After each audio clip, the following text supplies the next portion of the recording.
Kanisa sio maeneo ya burudani, bali kanisa ni mahali ambapo ni kwa ibada.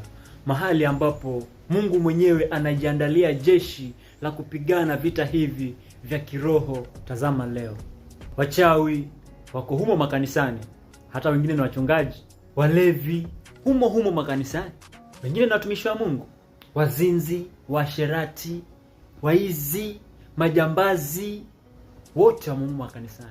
Si eneo la burudani kanisa. Kanisa ni mahali ambapo Mungu mwenyewe anajiandalia jeshi kwa ajili ya vita hivi vya kiroho. Tumeenda nje ya malengo ya Mungu. Wengine hata ni watumishi wa Mungu, lakini wameshikilia msururu wa kwanza wa mbele kabisa kuwapotesha waumini. Habe manangoma voeta mafe. Angine managashirwa nyota, hosmanya noni. Hivyo vyote vinafanyika katika ulimwengu huu. Na usione kwamba Mungu haangalii, Mungu anaona. Na watu wanapotoshwa katika makanisa, na vyote hivyo vinafanyika kwa ajili yako wewe. Umtambue Mungu wako, mrudie Mungu wako, urudi katika madhabahu yako. Maana madhabahu yako ndio yana nguvu peke yake wewe ya kushinda hata ulimwengu. Jitambue kwanza wewe ni nani kwa Mungu. Watumishi wa Mungu, uongozeni watu wa Mungu katika kweli na haki. Mungu anaichukia dhambi.